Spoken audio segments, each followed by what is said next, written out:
All right. So, good afternoon to everyone. This is Ryan Monakil, and we're back with another episode of Usapang Musiko Season 2. All right. So, for this episode, we will talk about the importance of music theory, no? With the things coming up, diba? Here in the Philippines, there's been like some sort of circus going on with regards to music theory and people trying to tell us that maybe we don't need music theory, we need to appreciate music na lang, no? So we will talk about those things today, and maybe I can give ways of how music theory should be perceived so that it could help the people understand it better and for them to actually learn it the way it was intended to be. Okay, so let's talk about music theory, no? Because not a lot of people think of music theory in a way that a musician thinks of it. A learned musician would think of music theory. No. Some people think it's just some sort of, I don't know, maybe something unimportant that you don't need it to make music. But basically, music theory is everything that you are applying. No, what we do is apply techniques and theories that we already know, that we've heard before, and create our own. It's just that if you started playing music instead of learning theory, you don't know the labels and generalizations that may occur. No, you're not aware of those things. But basically, if you know how to play a chord and that chord progression, no, some people no, they learn chords lang. But when you get familiar with those chords, you realize that oh, it's been used in this song, it's been used in that song, it's been used in the other song, so it's becoming generalized, no? And with this understanding, that is music theory, diba? We are just using those same chord progressions because it works. And we've labeled those things out in music theory. And that's how it is generally. It's just because a lot of musicians that didn't learn it formally learned to apply the techniques first before the theories came in. They think it's not important, but they're actually doing it without you realizing that you are in need of it. No, so it will expand your horizons. It would actually do two things for you. It would either expand your horizons because you know the rules and you know what rules to break, no, for you to actually be better at it, or it would lock you up in a box. And that is the danger if you're not properly guided in learning these theories well. No? So that's also important to note that it's not always about just teaching one thing and then uh, applying it agad. No? There's a certain level of understanding you need to achieve for you to be able to use music theory in a way that it will construct your things that you do, make your music better. No? So you have to understand how it works first before anything else. No? And that's actually the main problem here in our country. I can say I can't really talk about other countries because I didn't live in other countries, and learning their educational systems. It's because that we are programmed to memorize, no, and that's the thing. In whatever subject in school, no, in general education, we're programmed to memorize things. And the thing about memorizing stuff is you just know them, but you don't know how to apply these things. And that's where the line is drawn in music. Because, okay, I know that this is four counts. For example, this note, a whole note is four counts. Why? We don't know the why. We just know that it is four beats. And that's the danger because you can't apply something that you only know on the surface when you don't understand why it becomes like that. That's the where the problem arises. Because I think we can't say that music theory is perfect. Why? Because it's music cannot be contained in a box. It's not uh, concrete enough, even though we have theories.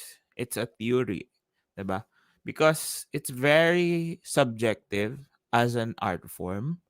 It's also very abstract, no? You're working with time and space, with the air. You're not working with anything that you can hold on to. Maybe those pieces of paper, and we'll go to that later. Why those pieces of paper with notes on them are important, but it's not the music. No, we have to keep saying this. Na the music sheets are not the music. It's how you interpret them.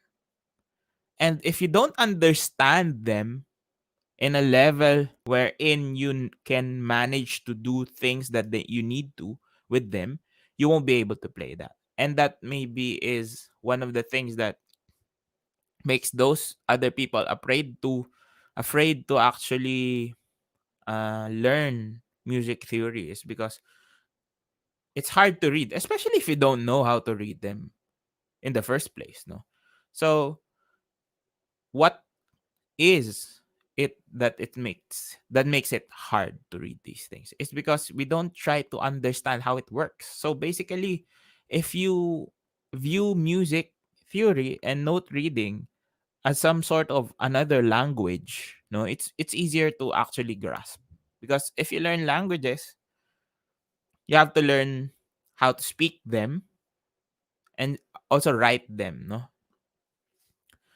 It's the same thing with music, but this time you don't really need the syllables. I mean, the syllables becomes the rhythm in music, no?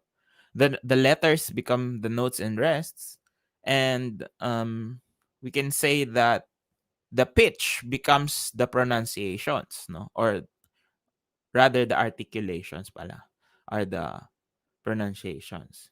And the tone and the sound is the pitch, no? So those main components of notes and rest and reading in general is the same thing when you're reading a new language, diba? It's almost the same thing. Instead of forming words, you form phrases with the notes inside. Instead of forming phrases, you form measures, and instead of forming paragraphs, you form lines. So if we look at it that way, instead of learning music theory with the syntax, no, like a lot of music teachers would actually put music and math together. Why? Because of the numbers, but it's more of a language rather than syntax based or formula based. It's not really about a formula, it's about creating words and phrases. And if we approach it that way, I think it's going to be a better result. No, it's easier to understand for people because it's something close to everyone. Everyone can speak in a way, no, even though there are people who can really verbally speak, but everyone can express themselves. And with understanding music theory, it will only heighten the expression that you have. No? You can be able to write things down. And I think that's where music theory is supposed to be, no? It's a it's a part of music that is used not just to give musicians a hard time, but to actually preserve, diba? We are playing period music that dates back over 3, 4, 500, even 1,000 years ago. Why? Why was it preserved? Because it was written down. And we decipher how to read these things so we can still preserve. It's a way of preserving cultures, right? Like how books were used to track down cultures, diba? That's why when the conquests of those Western countries happened, they burned down books because those are cultures. And music written down is actually a part of culture. And that's why you need to preserve these things. And you need to understand how to read these things, because if not, you're losing a part of an identity of the culture that you might have missed. just because you're afraid to read notes. Diba? It sounds ridiculous, but it is that great of an importance to actually understand these things. Yeah. So John Denver here. Yeah. Sobrang important ng music theory. Napapansin ko lang sa mga school, hindi ito masyadong naituturo. Yes. The problem, as I've mentioned, uh, you just go back to my previous episode. I think it's episode 2. It's that people don't really understand it. As I've said earlier, minimemorize lang. We're only memorizing it, not fully understanding it, generalizing it, and labeling it properly. And that's the problem. And that's why music theory has a lot of vague terms, maybe, that we don't really understand enough, because it's hard to really, to be honest, it's hard to really put down music in paper. No? These music sheets that we have is not the definition of the music you play. How can you play those things? Like, okay, we can write down slides, but how exact can you slide? No, for example, you can write down glissandos, but how exactly does it fit to the taste of your audience or the taste of the composer, right? Even though we have tons of paper written material, it doesn't justify the performance itself of the music. It's just merely a guide. That's it. And if we think that the guide would read itself, that's where the problem arises, no? And the sad part is, even the written down guides or music sheets, they don't really proofread it enough, diba? We see uh, a lot of course materials here in the Philippines, in textbooks for that matter, written pieces that are wrong or misprinted, that they let it pass, and we're passing wrong information to children, who in turn will pass it on to their children as well, because that's what they know it was right. And that's the harsh reality of it, no? If we don't take care of music theory and understand the value that it carries, that's when the problem starts. And if we don't treat the problem right now, it's gonna be generations and generations of young people, even old people, who think that way, the same way that we were accustomed to think about music. Music is something that's just for fun, no? Some people still think that way, even though it's 2021, no? And it's quite sad that we can only do so much, because it needs a drastic change in the system. Not just talking about here in our country, in other places as well, no? And it needs a change coming from the higher ups. We can do so much, but we can only contribute so little. But at least we can contribute something. And yeah, I think if the most fearful part of music theory for others is reading the notes, no? They find it difficult. Again, it's because you're not learning it the right way. You're not understanding it the way it was meant to be understood. It's not exact. Here's the thing. Note reading, or the notes that you use, are tools. They aren't the uh let's say the exact answers to what you need to have. And that's the hard part, eh. If you really aren't well versed in it, you can't explain it properly.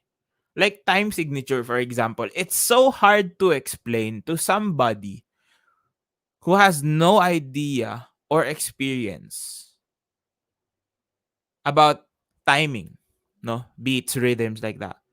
And it's so basic, yet it's so misinterpreted by a lot of people. Kaya A lot of students can only read 4 4 because that's the only time signature they know, or anything with 4 underneath, because they really don't understand the 4 that's underneath, what it represents. And to tell you the truth, I myself, even though I was musically literate for the whole part of my life almost, no, I started reading notes at 6 years old. But to fully explain time signature, it took me until when I was already in, I think, college na, to fully explain what it really means. Because I think it's because they don't understand how to explain it to other people. That's why it's been really, really lost in translation. And the application is quite uh straightforward, but the explanation or the theory is quite hard to explain, and that's the problem. And now I know I'm not yet 100% into my theories and stuff, but at least I know how to actually decipher the basic things, and that's important, because if you don't know your basics, you won't be able to understand the whole spectrum of music theory, no? And I'm not trying to degrade anyone who doesn't want to read notes or who can't read notes, but if you're a musician, might as well do it, no? As I've explained in a lot of videos about music reading and music theory, it will open up a lot of avenues for you, not just in performance, but also in arranging, in understanding the craft as a whole. Because if you know how to read, diba? It's like the same thing if you go somewhere.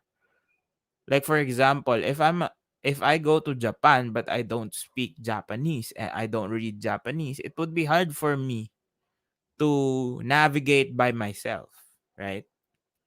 It's the same thing. If you're a musician and you go to a group of musicians who read notes, how can you expect yourself to blend in with them, or to actually get in terms with what they're trying to convey? It's gonna be hard, no? And if you have the time, I mean, I think we still have a lot of time in our hands.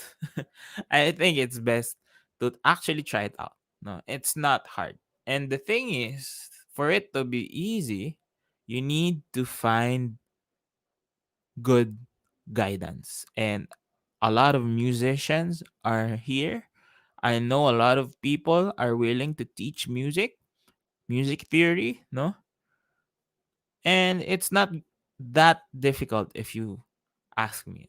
I mean, I'm speaking as a musician, but as I've taught a lot of students, um, I think it's not that difficult. Even fifth graders, fourth graders, I've taught music theory as long as they understand how it works. Okay, kaya po bang mag-self-study ng music theory? What are the disadvantages? Okay, as I've said, Denver, if you're not guided properly, because it's hard just to read about those stuff, because you can't really put into words the explanations needed, eh.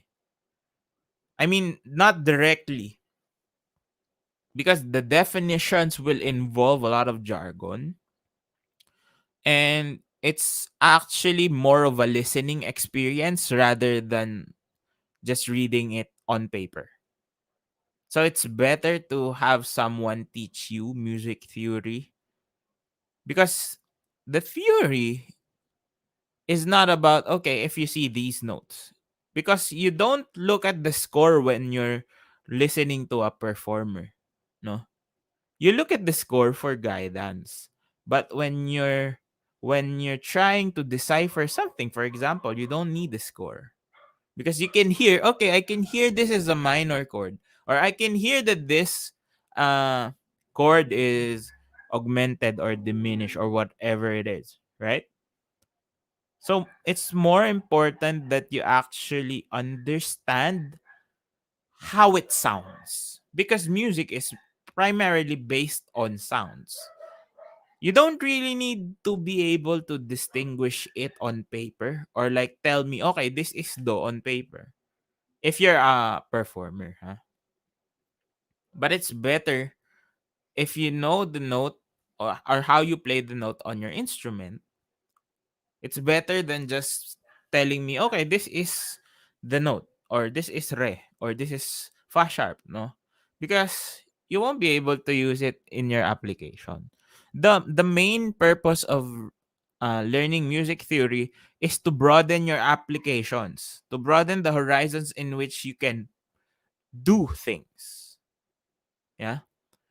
Um, we've seen Jacob Collier, like he told the press on an interview that he doesn't write it anymore, no, because he's limited and bound by the things you can write on paper or on the music sheets. And that's true, no, because you don't write microtones in the standard notation, no. But the thing is, he knows his background, that's why he doesn't write it down, but he gets it transcribed still, no. He released this like an album of music sheets of transcriptions of his work because he doesn't write it down, but he still have it written down by other people. Why? Because he needs to preserve it, diba? We might forget how something sounds, but if we look back on how it looks on paper, it would be easier for us to actually understand those things. And that's important, diba? That's how important music theory is. Even though you're not using it in a daily basis, just the mere fact that you understand it can help you in a lot of ways, especially if you're a musician. Even though you're not a musician as well. I mean, if you're not a full-time musician, that's a set of skills no one can take away from you. And that's important. Those are skills that you might find useful in other endeavors in your life as well. Because you become sensitive. No, because your hearing becomes heightened because you always use these things. It can help you in other situations as well. And that's how important music is really in our daily lives. No, it's not just about, okay, I know this and I can tell my friends that, oh, this chord is like that and it sounds like this. It's not something you bring up during drinking sessions. No, it's more of a skill that might come in handy when the time comes. For example, your a hobby is playing the violin and you don't know how to read notes. How can you play with other people? No? Jam na lang, ganun na lang. And we've seen that type of progression from other. I have students who started na reading and they've unlocked a lot of things, no? Because they started reading, they can play other things that I'm not giving to them. Why? Because they know how to read. They can look over on the internet if there's music sheets of their favorite songs, of the pieces they wanted to play, and they can play it. No? And that's how important it is to actually give yourself the time to learn and understand music theory. And also in performances as well. Let's say you perform in gigs, 'di ba? Isn't it funny that you can play almost all pop songs with just four chords? And knowing that these four chords will be a part of everything, almost everything that you will play, it unlocks a lot of things, no?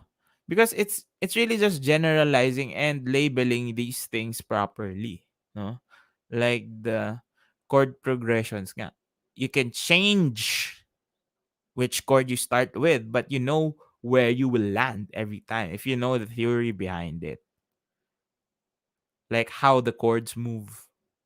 It heightens your prediction skills, you know. You become better in predicting, oh, the tone that will come next is this. The key that will I will change to is this, diba? And that's really an upside. There's no technically no downside in learning theory. It's just that maybe if you learn too much and apply too little, you get enclosed in a box. And it will limit your creative process. But if you're already talented in those things, if you're already creating a lot of music, a lot of content, and that won't hinder, it would just add up to your set of skills. All right. So I guess I'll end this episode on that note. And thank you for tuning in. We have lots more in store. Again, I'm Ryan Monakil.